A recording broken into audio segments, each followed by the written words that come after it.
Hello everyone, good morning. Today is July 5, 2025, araw ng Sabado. And for today's vlog mga kapako kasari, ang gusto ko namang i-share sa inyo ngayon ay itong aking mga alak, kung magkano na ang aking presyohan dito sa aking mga panindang alak. So, kung mapapansin nyo mga kapako kasari, nandito yung aking mga alak. So, bali ito yung aking pinakaalak section. Tapos, mayroon pa sa baba at mayroon pa doon. Kasi wala nang space dito mga kapako kasari. So, mag-i-start ako dito. Ayan. So, disclaimer lang. Hindi tayo pare-pareho ng presyohan dito sa ating mga panindang alak. Kasi iba-iba naman tayo ng pinagbibilhan at saka iba-iba naman tayo ng lugar. So, presyo mo, presyo ko. Ganun lang mga kapako kasari. So, mag-start ako dito sa double light litro. Bali, ang aking bintahan dito is 200 pesos. Ang aking GSM Mojito, ito ay yung 700 ml. Ang bintahan ko dito is 150. Ang aking May, ayan, May is 300. At Alfonso litro, ito ay pang 340. Ayan. Ang aking Fundador, ito ay 450. Ayan. Fundador is 450. Tapos itong maliit naman, ito ay pang 200. Ayan. Itong Fundador na maliit, pang 200. Ang aking bar, the bar is 250. So, nandito pa yung iba kong May, pang 300. Tanduay Ram or Tanduay Select is 200.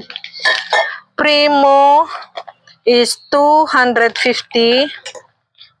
Ayan. Fundador Coffee is 150. So, pasensya na mga kapako kasari, medyo malikabok ang aking alak ngayon kasi nga itong aking tindahan ay nasa tabi lang ng kalsada. So, talagang yung mga alikabok talagang pumapasok dito, lalo na at nagro-roadway dining sila dito sa amin. Ayan, so pasensya na kayo, panay ang punas ko pero panay din ang lapitin ng alikabok talaga mga kapako kasari. So, dito naman tayo sa Alfonso Light na ito yung 70. Ayan. Ito ay pang 280. Ayan. So, ito yung aking pinakaalak section dahil kinulang ako ng space. Yung iba ay nandito sa baba. Ayan. Tulad nitong Genro, 110.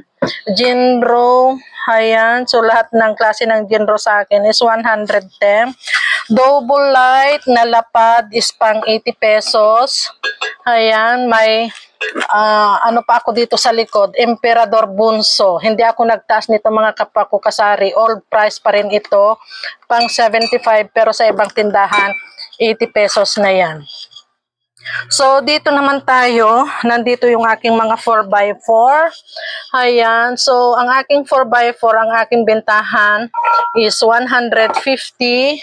Tapos yung ibang gin bilog ko dito, nandito. Gin bilog sa akin is 80 pesos. Tapos itong 2x2, ayan, is pang 80 pesos din. So, same price siya dito sa gin bilog, mga kapako kasari. So, ito lang ang aking maisishare sa inyo. Nag-update lang ako kung magkano na ang presyohan ko dito sa aking mga alak. So, napansin ko, wala namang nagtaas mga kapako kasari. So, yan lang. Happy selling na lang po sa ating lahat. God bless us and bye! Thank you for watching. Sharing is caring.